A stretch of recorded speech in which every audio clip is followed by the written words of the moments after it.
여러분, 예수 믿는다는 것이 무엇입니까? 지난주에 우리는 예수 믿는 것은 하나님과 함께 사는 거다. 그러면 하나님과 함께 살면 결과적으로 변화가 일어난다. 우리 그런 말씀을 함께 나눴습니다. 그리고 그 변화가 한 번의 변화고 순간적인 변화가 아니라 끊임없이 변화하는 것이라고 했습니다. 그런데 여기서 우리가 놓치지 말아야 될 것은 변화의 주체는 내가 아니고 성령 하나님께서 나를 주도하셔서 나를 열매 맺는 삶으로 또 주님을 닮아가는 삶으로 변화시킨다라는 데 있습니다. 우리가 하는 게 아니에요. 애쓰는 게 아니라는 겁니다. 하나님이 하신다는 것입니다. 그래서 우리는 변화하려고 막 애쓰는 것이 아니라 주님이 주도하에 변화의 길로 나아갈 수 있도록 나를 내어드리고 또 그 길을 열망하는 데 있습니다. 그 과정에서 성도에게 일어나는 하나님의 문제가 바로 성령의 역사입니다. 오늘 보면 누가복음 3장 21절과 22절 말씀에 이렇게 기록하고 있습니다. 백성이 다 세례를 받을세 예수도 세례를 받으시고 기도하실 때에 하늘이 열리며 성령이 비둘기 같은 형체로 그의 위에 강림하시더니 하늘로부터 소리가 나기를 너는 내 사랑하는 아들이라 내가 너를 기뻐하노라 하시니라. 예수님께서 세례요한에게 세례를 받으시는 장면입니다. 근데 우리는 이전에 예수님은 어렸을 때부터 자신이 하나님의 아들임을 알았습니다. 그래서 성전을 아버지의 집이라고 표현을 하고 부모가 한 3일 동안 없어져도 엉엉 울고 막 찾아 헤매지 않고 마치 자기 부모님 집에 있는 것처럼 편안하게 있으면서 육신의 부모를 향해서도 내가 아버지 집에 있는 것을 몰랐습니까? 라는 표현을 할 정도였습니다. 그러나 그렇다고 해서 그 어려서부터 기적을 행하고 뭔가 복음을 전파하는 하나님 나라 사역을 행하시지는 않으셨어요. 본격적으로 하나님 나라 사역을 시작한 것은 30대부터였습니다. 누가복음 3장 23절의 기록에 30세가 되어서 천국의 복음을 전파했습니다. 그 시작이 바로 세례 요한으로부터 세례를 받게 되는 그 시점에 있었다라는 거예요. 그러면 세례 요한이 세계 회개 세례를 전파하고 메시아가 오신다는 가운데 치러진 이 세례식에서 예수님이 세례받고 나서 어떤 일이 일어났습니까? 첫 번째는 오늘 본문의 표현에 하늘이 열리고 성령이 예수님 위에 내려오신 것입니다. 원래 성령이 우리에게 임하는 것은 눈에 보이지 않습니다. 근데 아마 이 특별한 현상은 어떤 예수님에 임했던 그 성령의 형체를 눈에 보여지는 것으로 기록을 합니다. 두 번째는 하늘에서 예수님을 향한 말씀이 울려왔습니다. 너는 내 사랑한 아들이라 내가 너를 기뻐하노라 라는 말씀이에요. 이것은 성부 하나님의 소리로 예수님이 메시아로 이 땅에 오신 것을 선포하는 또 알리는 메시지라고 볼 수 있습니다. 그리고 성령이 임한 것은 이제 예수님의 사역이 본격적으로 성령의 주도하에 이루어지기 시작했다는 것을 보여줍니다.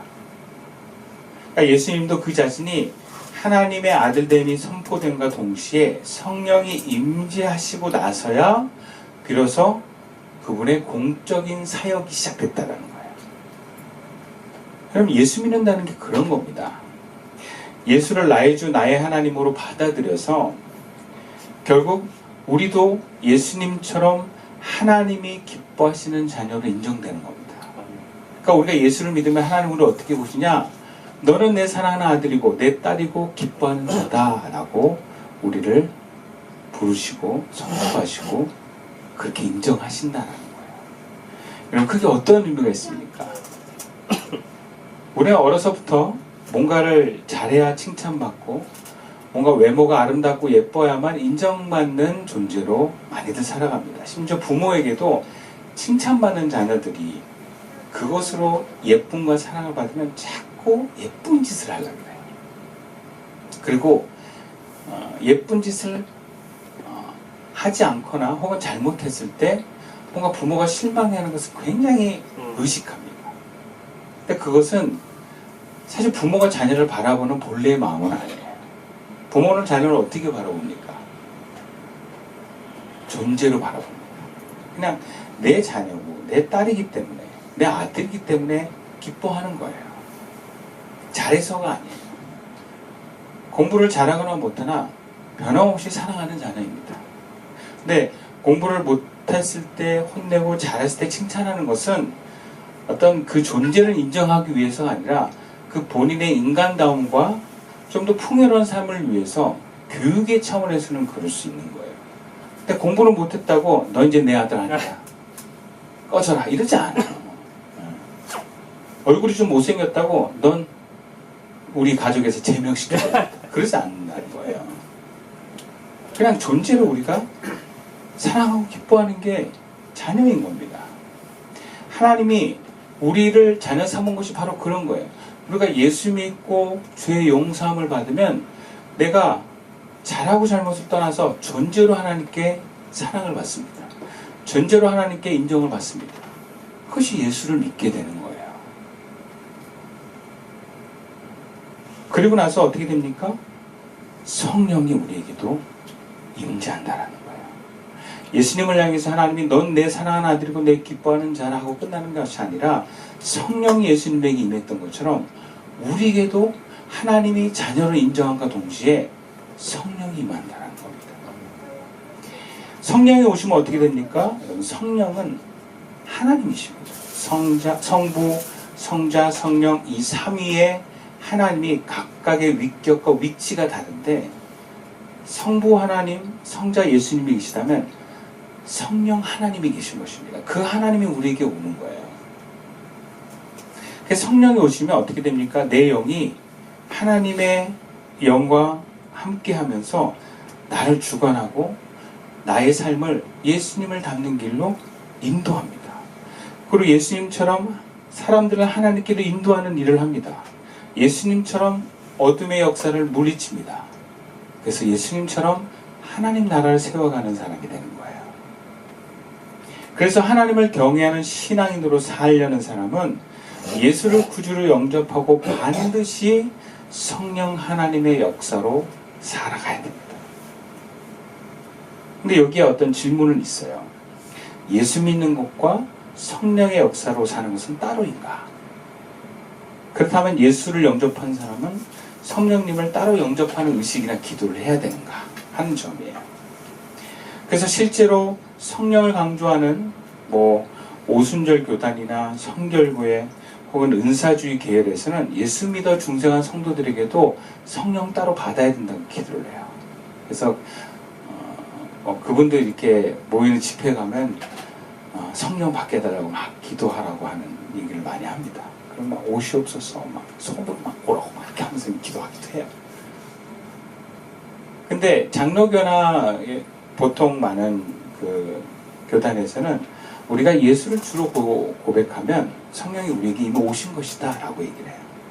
그래서 바울이 로마서에서 얘기한 것처럼 아니 성령이 오시면 우리가 예수님을 주로 고백하지 성령이 없는데 어떻게 고백하냐. 그 말씀을 근거로 해서 나 예수 믿어요. 나 하나님을 경외합니다. 이렇게 고백하고 인정하는 사람에게는 성령님이 이미 함께 있다라는 걸 얘기를 해요. 둘 다 일리가 있는 말씀입니다. 중요한 것은 그리스도에게는 반드시 성령이 임해야 되고 성령 하나님의 주도된 삶을 살아갈 수 있어야 된다는 것입니다. 문제는 우리가 예수를 믿었음에도 불구하고 성령의 주도된 삶을 살지 못한다는 데 있어요. 그게 문제예요. 분명 입술로는 예수를 구주로 믿고 하나님을 경외하는 삶을 살기로 결단하고 교회도 열심히 나가는데 내 삶을 주도하는 것이 성령 하나님이 아니라 여전히 내가 그 삶을 주도하는 삶을 살고 있는 사람이 많은 거예요. 그럼 이 사람은 과연 성령을 받았는가? 아니면 이미 성령을 받았는데 분리 상태에 있는가? 잘 모르겠어요. 성령을 못 받았다고 하면 좀 정성 창작이 돼서 그냥 이런 사람은 성령 구하면 돼요.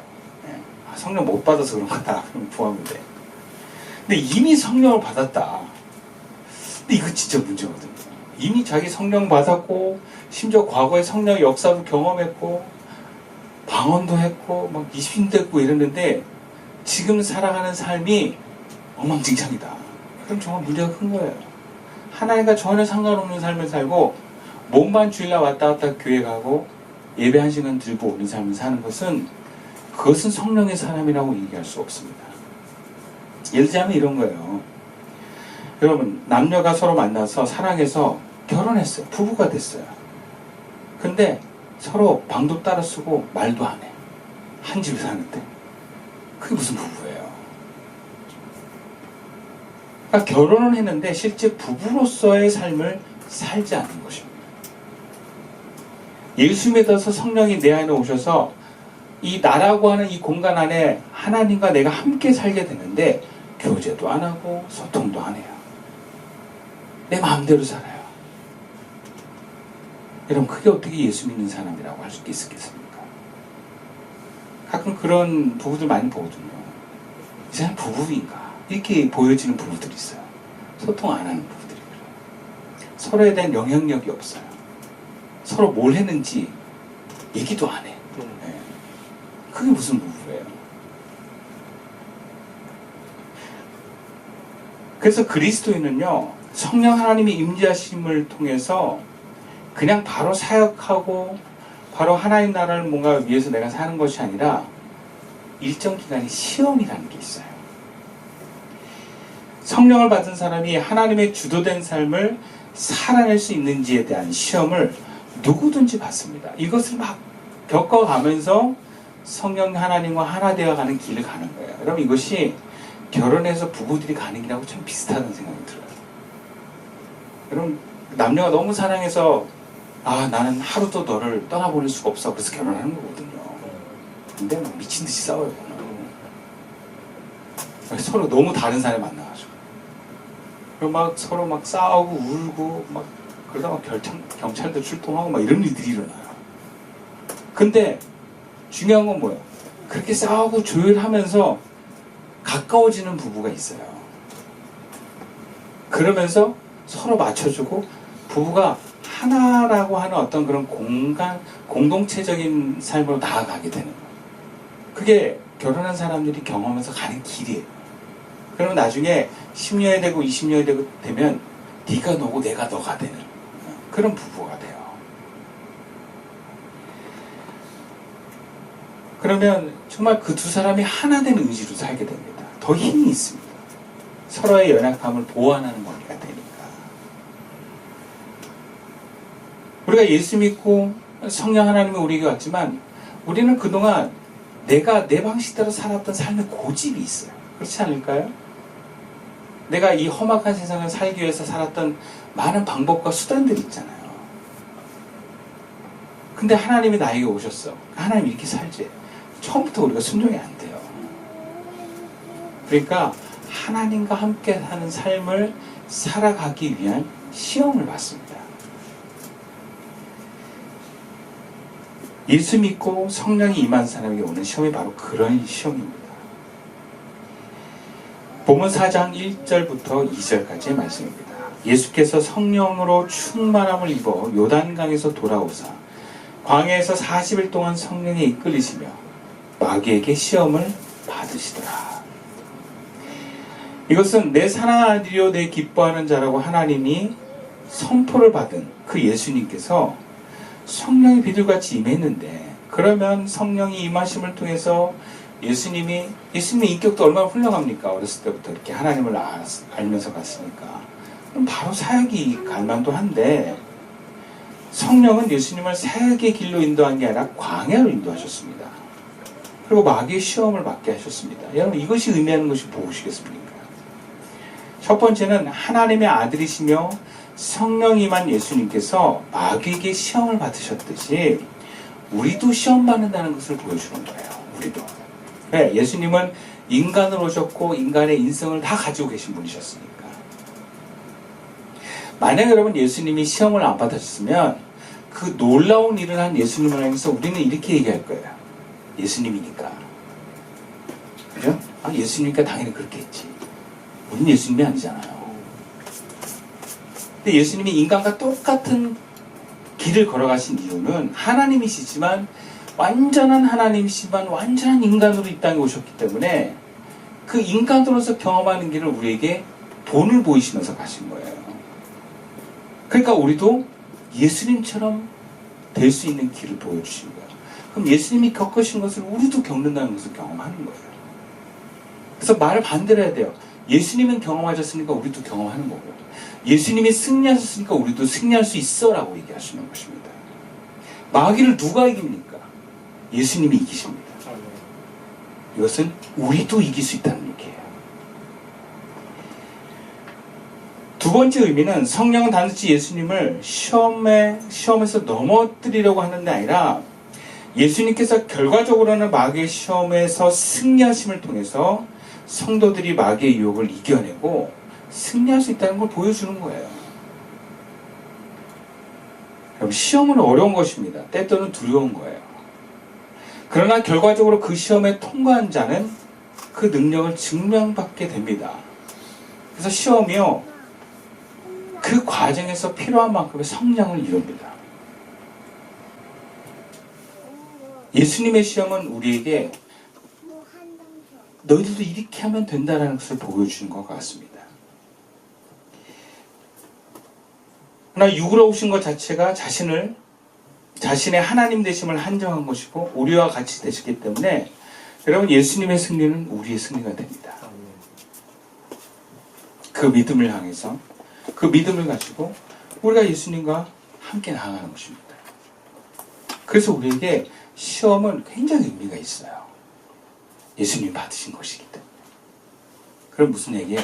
예수님의 시험을 받으셔서 승리하셨다면, 그래서 그 사역의 문이 열리고 하나님 나라의 영광이 예수님에게 비춰졌다면 우리도 성령이 임하고 시험을 통과해서 하나님의 역사하시면 예수님의 영광도 우리의 영광이 될 줄로 믿습니다. 아멘.